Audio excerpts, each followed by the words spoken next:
રહેશો તો ફાયદામાં રહેશો. ગૃહમંત્રી હર્ષ સંઘવીનું આ નિવેદન મહેસાણાના કડીમાં સાર્થક થયેલું જોવા મળ્યું, જેમાં બિલ્ડર ઉપર થયેલા હુમલા અને તે હુમલા માટે જવાબદાર 8 આરોપીઓનું તાત્કાલિક ધોરણે રિકન્સ્ટ્રક્શન કરવામાં આવ્યું. નમસ્કાર, લાઈટ 24 ન્યૂઝની સાથે હું છું મેઘુ ઠક્કર. ગુજરાતમાં સતત ગુનાખોરી વધી રહી છે, અસામાજિક તત્વો વધી રહ્યા છે, ગુંડાગર્દી વધી રહી છે. તેને લઈને ગૃહમંત્રી હર્ષ સંઘવી સતત એવું નિવેદન આપતા હોય છે કે ભાઈ જો તમે કાયદામાં રહેશો તો જ ફાયદામાં રહેશો, અને જે સમયે તમે કાયદાની એ સીમા વટાવી દીધી તે સમય દરમિયાન તમારો ગેરફાયદો પણ થઈ શકે છે. ગમે ત્યારે પોલીસ તમારું રિકન્સ્ટ્રક્શન કરી શકે છે, અમારી ભાષામાં તમારો વરઘોડો નીકળી શકે છે.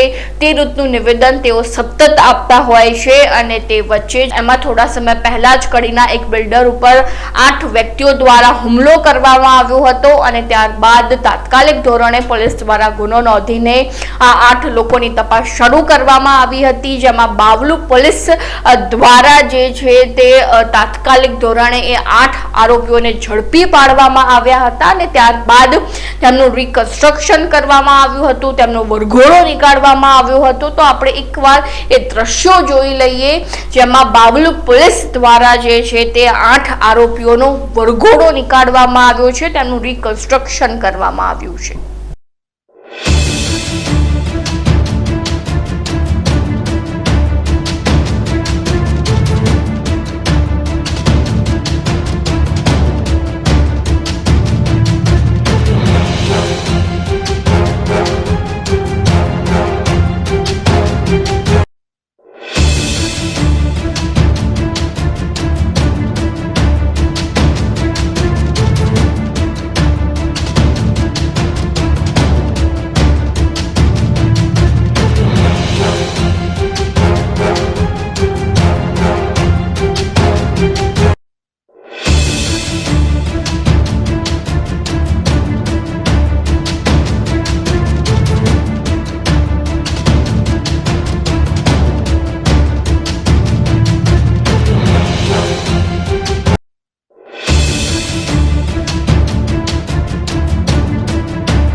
જે રીતે જોવામાં આવે તો તમે એ દ્રશ્યો જોયા હશે કે બાવલુ પોલીસ દ્વારા જે છે તે 8 આરોપીઓનું રિકન્સ્ટ્રક્શન કરવામાં આવી રહ્યું છે, જેમાં થોડા સમય પહેલા જ એ આરોપીઓ દ્વારા આ બિલ્ડર ઉપર કડીના સ્થાનિક બિલ્ડર ઉપર હુમલો કરવામાં આવ્યો છે, અને ક્યાંક ને ક્યાંક કોઈક જૂની અદાવતને કારણે જે છે તેમના ઉપર હુમલો કરવામાં આવ્યો હતો, અને ત્યારબાદ બાવલુ પોલીસ દ્વારા તાત્કાલિક ધોરણે તેમની સામે ગુનો નોંધીને આરોપીઓની શોધખોળ પણ કરવામાં આવી હતી, અને તેમનું રિકન્સ્ટ્રક્શન જે છે તે કરવામાં આવ્યું હતું. અને અહીંયા પોલીસની એક સરાહનીય કામગીરી પણ બહાર આવી છે, જેમાં તાત્કાલિક જે છે તે આ ગુનાની તપાસ હાથ ધરવામાં આવી હતી, આરોપીઓને પકડવામાં આવ્યા હતા. હંમેશા એવા કિસ્સાઓ નથી બનતા કે પોલીસ દ્વારા બેદરકારી જ કરવામાં આવતી હોય, પરંતુ ઘણા કિસ્સાઓમાં પોલીસ દ્વારા સરાહનીય કામગીરી પણ કરવામાં આવતી હોય છે. એટલે કે એક સિક્કાના 2 બાજુ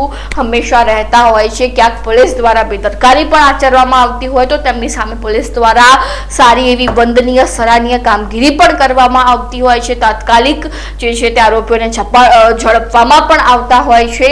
તો આ અંગે તમારું શું કહેવું છે ચોક્કસથી અમારા કોમેન્ટ બોક્સમાં જણાવજો. ને હજુ સુધી તમે જો લાઈટ 24 ન્યૂઝને સબસ્ક્રાઇબ નથી કર્યું તો હાલ તેને સબસ્ક્રાઇબ કરી દેજો.